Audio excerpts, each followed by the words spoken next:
ዛሬማ ዘናጭ የሆነ ልብስ ነው ለብሼ የሚሄደው። እቺን በእንግሊዘኛ እንዴት ነው የምትሏት? አስተማሪሽ እዚህ ጋር በመስመር ተሰለፉ በደንብ።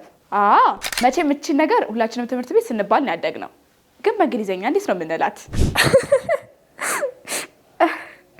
ከቦይ ፍሬንድ ጋር እኮ ተጣላሁኝ። እቺን ነገር ግን በእንግሊዘኛ እንዴት ነው የምንላት? እሺ ይሄኛውን ቢሮ 9 ይሄኛውን ቢሮ ቁጥር 10 ወይስ ይሄኛው 10 ይሄኛው 9? ወይኔ ጉዴ ተምታቱብኝ።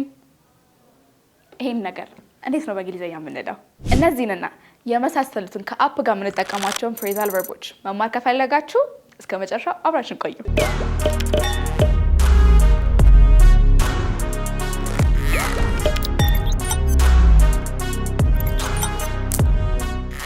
እሺ ዛሬ መግቢያችን ላይ እንዳያችሁት ከአፕ ጋር የምንጠቀማቸውን ፍሬዛል ቨርቦችን እናያለን ተባባልና ብሩክ። ስለዚህ ፍሬዛል ቨርብስ ዊዝ አፕ እናያለን ማለት ነው።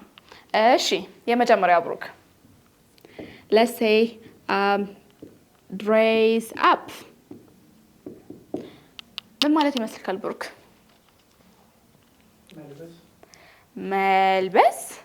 መልበስ ድሬስ ነው። አፕ ሲጨመርበትስ? yes መዘነጥ። very good. so dressing up is wearing a nice clothes እንደማለት ነው። እሺ አሁን ለምሳሌ እስቲ እንትን በለኝ እስቲ ብሩክ፣ ዛሬ ግብዣው ላይ ዘንጠሽ ነይ በለኝ። or let's say የምሳ ፕሮግራሙ ላይ ዘንጠሽ ነይ በለኝ።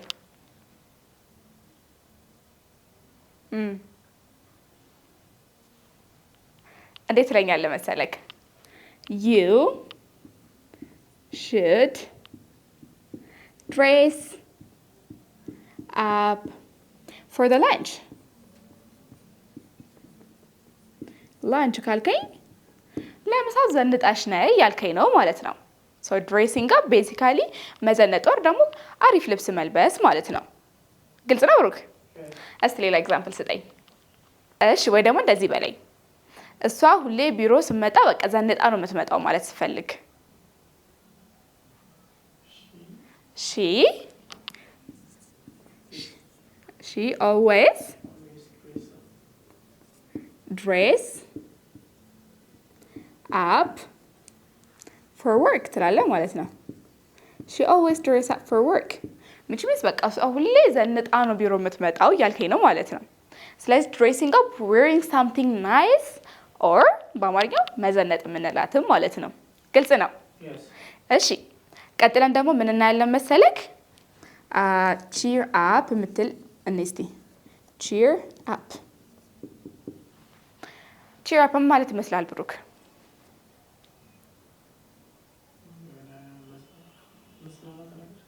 መዝናናት kind of close.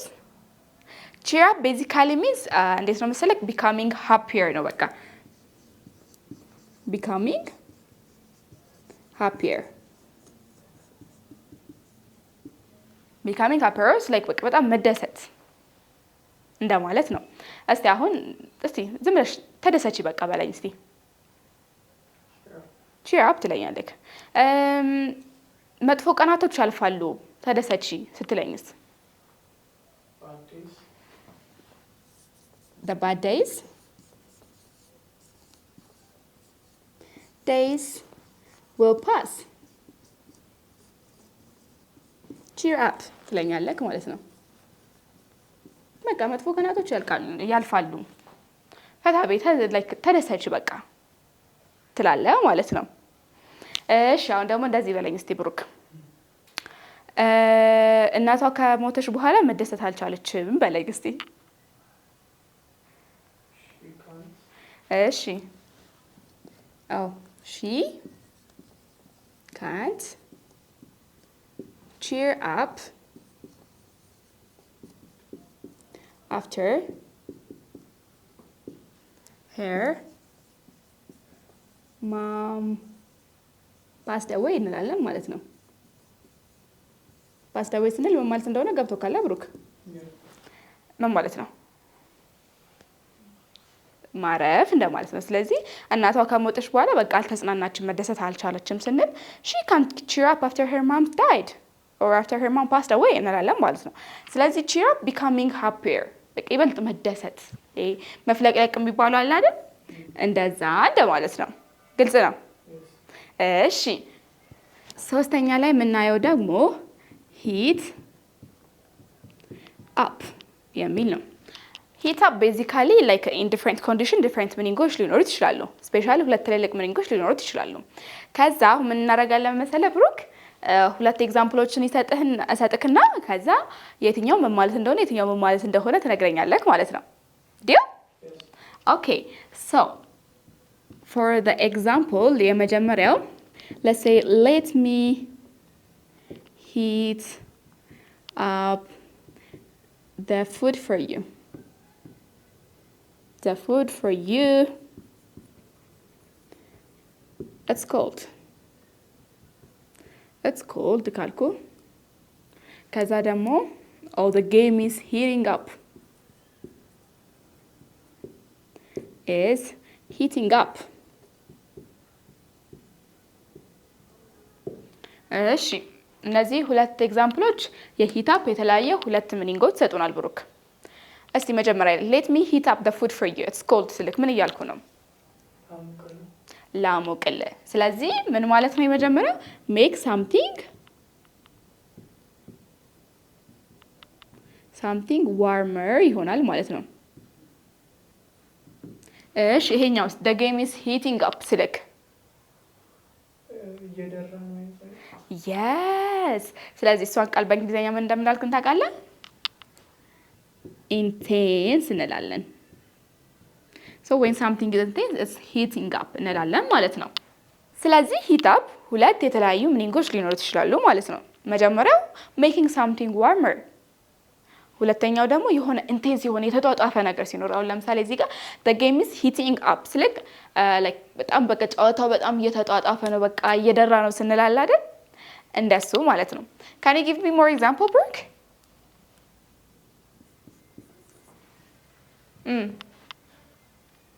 ኤግዛምፕል ስጠኝ ሌላ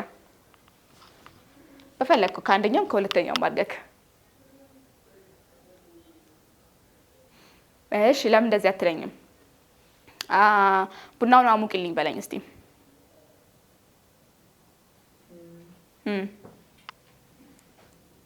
ሂት አፕ ደ ኮፊ ፎር ሚ ትላለህ ማለት ነው። ቡናውን አሙቅልኝ። ሂት አፕ ደ ኮፊ ፎር ሚ። ኦ ዴር ፋይት ዋዝ ካልኩኝ ሰው ለምሳሌ ደ ፋይት ዋዝ ሂትድ አፕ እንደዚህ ካልኩስ ብሩክ the fight was heated up ካልኩ ቀጥሉ በጣም ተጧጥፎ ነበር እያልኩ ነው ማለት ነው። ግልጽ ነው። ስለዚህ የሂት አፕ ሁለቱም ሚኒንጎች ገብተውካል። ኦኬ። ቀጣይ ደግሞ የምናየው it would be ሁላችንም እቺን እናውቃታለን ብዬ ተስፋ አደርጋለሁ። break up with your girlfriend ብላለች አሪያና። break up ምንድን ነው ብሩክ?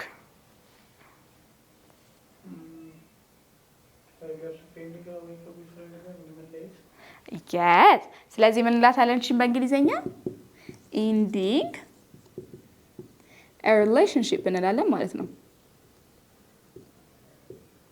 ending a relationship የሆነን ግንኙነት ማቋረጥ or is like መጨረስ ማብቃት እንደማለት ማለት ነው። እስቲ እንደዚህ በላይ በእንግሊዘኛ 5 ዓመት አብራው የነበረችውን ፍቅረኛዋ ጋር ተለያዩ።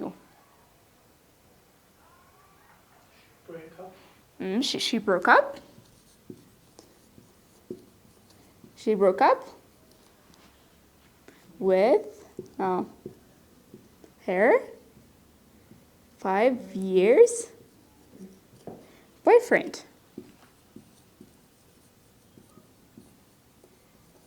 She broke up with her 5-year boyfriend. የ5 ዓመት ፍቅረኛው ጋር ተጣላች። ያሳዝናል ግን። እሺ ሌላ እስቲ ምሳሌ ስጠኝ ብሩክ። እስቲ ከጓደኛሽ ጋር ትለያይ በለኝ እስቲ። Okay, don't break up. Yes. Break up with your boyfriend ትለኛለህ ማለት ነው። ተጣይ ከሆነስ ተለያይ ከሆነስ break up with your boyfriend። ከዛ መጣላ ሲሆን ደግሞ break up with your boyfriend ትለኛለህ ማለት ነው። የኛው ባይሆን የአሪያናን ዘፈን አስታውሶኛል። break up with your girlfriend የሚላላት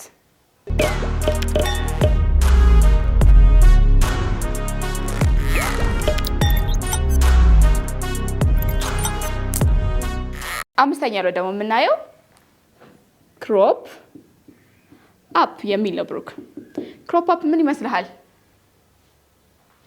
ክሮፕ አፕ መቁረጥ not really ክሮፕ አፕ ማለት አሁን ለምሳሌ እንትን ልበልክ ኤግዛምፕል ልስጥክ problems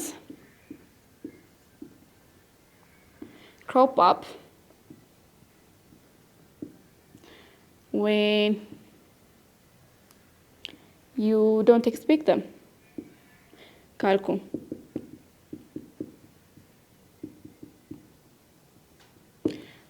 problems crop up when you don't expect them ካልኩ ምን እያልኩ ነው ብሩክ? problems crop up when you don't expect them። እሺ ስለዚህ like problems crop up when you don't expect them ስልክ like ችግር ሳትጠብቀው ነው ድንገት የሚደርስብህ እያልኩኝ ነው። which means crop up ማለት ምን ማለት ይሆናል ማለት ነው? appearing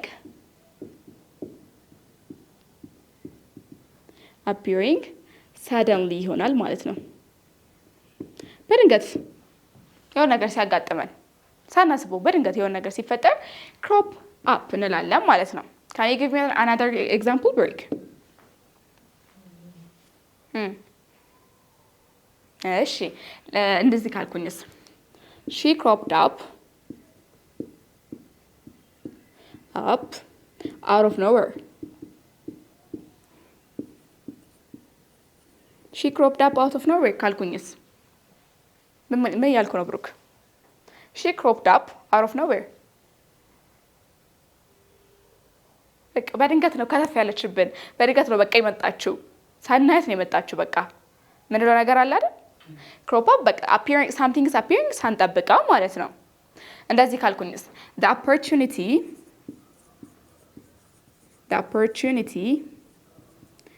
cropped up at the last minute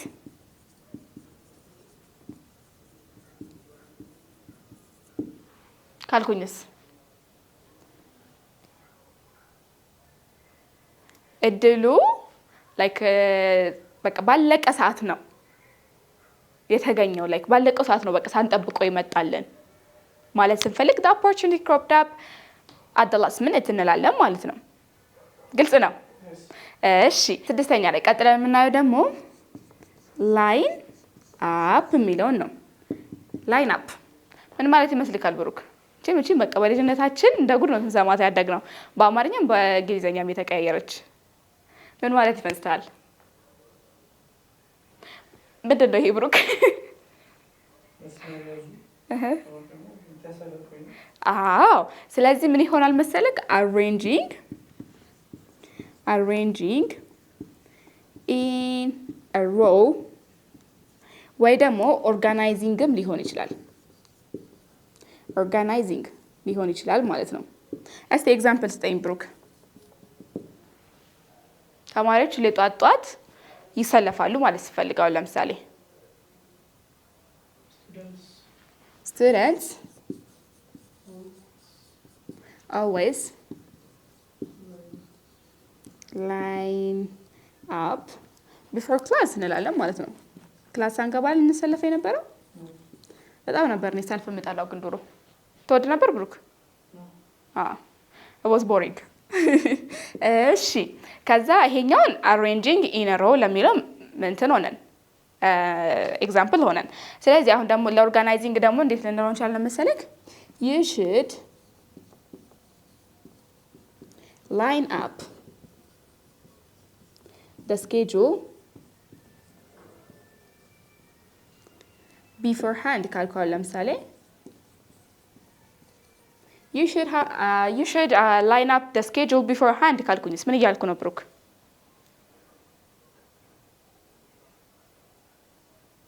you should line up the schedule beforehand ካልኩኝ ስኬጁሉን ቀድመሽ ኦርጋናይዝ ማድረግ አለብሽ እያልክ ነው ማለት ነው። አሁን አንተን ከሆነ ምልክ የእንትኑን ስኬጁሉን ቀድመክ ኦርጋናይዝ ማድረግ አለብህ ብዬ እየነገርኩ ነው ማለት ነው። ስለዚህ ላይን አፕ ሁለት ሚኒንግ ሊኖረው ይችላል። መጀመሪያ አሬንጂንግ ኢን አ ሮ መሰለፍ ያልነው ማለት ነው። ሁለተኛው ደግሞ ኦርጋናይዚንግ። ግልጽ ነው? ኦኬ ሌትስ ኮንቲኒው። ሰባተኛ ላይ የምናየው ደግሞ ሚክስ አፕ ነው ብሩክ። ሚክስ አፕስ ምን ማለት መስልካል? አሁን ለምሳሌ አይ ሚክስድ አፕ ዶክመንትስ ካልኩኝ አይ ሚክስድ አፕ the documents ካልኩኝ I mixed up the documents ካልኩኝ አሁን ምን እያልኩ ነው? መደባለቅ። ስለዚህ እሷን በእንግሊዘኛ እንዴት እንላለን መሰለክ? confusing two things እንላለን ማለት ነው። ሁለት ነገር ስናምታታ ማለት ነው። ስለዚህ አሁን I mixed up the documents ስል ሁለት ዶክመንት አምታትቻለሁ አቀያይራለሁ ማለት ነው። So, can you give me another example? እሺ አሁን እንደዚህ ከሆነ መንትዮችን ሁሌ እናመሳሰላቸው የለም? ስለዚህ ሁሌ መንትዮቹ ይመሳሰሉባታል ማለት ስፈልግ እንዴት ነው የምትለኝ? እንዴት ትለኛለህ መሰለክ? she always mixes up the twins ትለኛለህ ማለት ነው። በቃ ሁሌ እሷ ላይክ መንትዮቹ እንደተምታቱባት ነው እያልከኝ ነው ማለት ነው። ግልጽ ነው? ስለዚህ ሚክስ አፕ ማምታታት or ደግሞ confusing two things ማለት ነው። ለነገሮችን ስናምታታ confusing two things mixed up. Don't forget. ስምንተኛ ላይ ደግሞ የምናየው ሼክ አፕ ሚለውን ነው። ሼክ አፕ ሼክ አፕ ብሩክ ካልኩ አሁን ለምሳሌ ምን እያልኩ ነው ብሩክ? just shake it up. Dennis? Okay, that could be one thing. እሺ or ደግሞ እንዴት እንለዋለን መሰለክ? አንደ ሼክ አፕም እንደቀደሙ ሁለት ሚኒንግ አለው። የመጀመሪያው የሚሆነው making a big change ነው። a huge change ትልቅ ለውጥ ስናመጣ የሆነ ነገር ላይ አሁን ለምሳሌ እንደዚህ ካልኩ they are shaking up their management ካልኩኝ ምን ያልኩ ነው ብሩክ? they are shaking up their management ካልኩ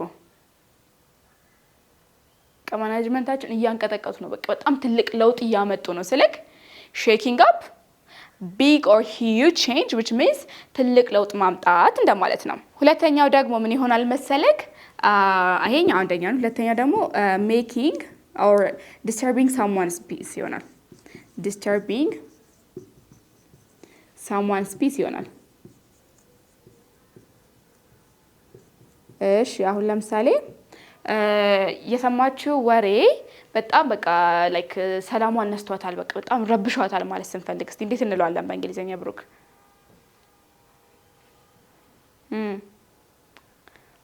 the news we can say the news shook her up ማለት እንችላለን። ወሬው በጣም አስደንግጧታል እያልን ነው ማለት ነው። ስለዚህ ሼክ አፕ ሁለት ቢግ ሚኒንጎች አሉት። የመጀመሪያው making a huge change ትልቅ ለውጥ ማምጣት ማለት ነው። አሁን ለምሳሌ like I'm shaking up my life ካለን በህይወታችን በቃ ትልልቅ ለውጦችን እየሰራን ነው ማለት ነው። ከዛ ደግሞ ሁለተኛው ምን ይሆናል? disturbing someone's peace ይሆናል። የሆነ ሰው ሰላም የሚነሳ በጣም የሚረብሽ ወሬ ሲሆን ማለት ነው። የሚረብሽ ነገር ሲሆን ወሬ ብቻ ሳይሆን ሰው ለምሳሌ እዚህ ጋር እንዳልነው the news shook her ካልኩኝ የሰማችሁ ወሬ በጣም አስደንግጧታል፣ በጣም ረብሿታል እያልኩኝ ነው ማለት ነው። ስለዚህ it's like or ደግሞ እንዴት እንላለን መሰለህ? or if I say don't be shook up by small things ካልኩ ምን እያልኩ ነው ብሩክ? don't shake up እንደዚህ ማለት ነው። shake up by small things don't be shaken up by small things ካልኩ ምን እያልኩ ነው ብሩክ? በትንሽ ነገር በቃ አትደግጥ፣ አትረበሽ እያልኩ ነው ማለት ነው። ግልጽ ነው? shake up very good።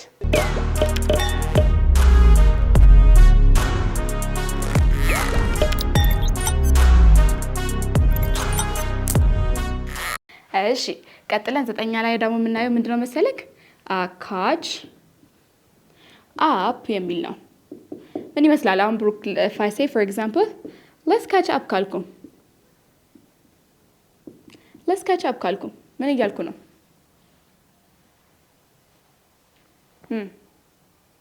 catch መያዝ ነው። up ወደ ላይ ነው።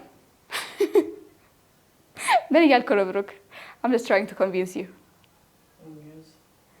እሺ catch up እሺ እንዴት ነው መሰለህ? ከኛው ደግሞ ማለት ነው reaching the same level with someone after falling behind የሆነ ነገር ላይ ወደ ኋላ ቀርተን ከዛ ላይ ወደ ኋላ የቀረንበት ነገር ላይ ለመስተካከል ከዛ ነገር ጋር እኩል መሆን ማለት ነው። አሁን ለምሳሌ let's catch up ስልክ ለረጅም ጊዜ ተራርቀን ከሆነ ከዛ like ተገናኝተን በቃ like ህይወታችን ውስጥ ያለውን አፕዴት እንደራረግ እያልኩ ነው ማለት ነው። ስለዚህ ምን እያልኩኝ ነው? reaching the same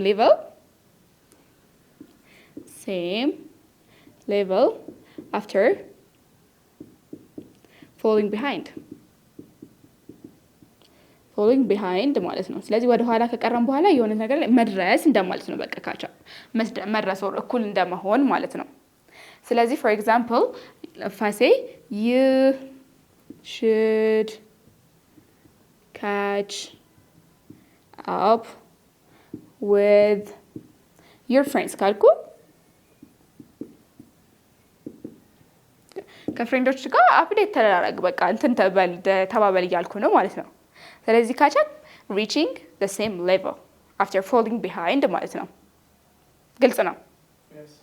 እሺ ቀጣይ በአስረኝነት ደግሞ የምናየው own up የሚል ነው። for example ብሩክ እንደዚህ ካልኩ you should own up to your mistake ካልኩኝ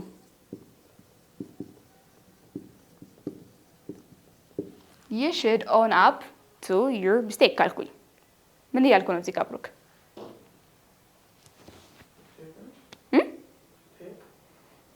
kind of እንዴት ነው መሰለክ?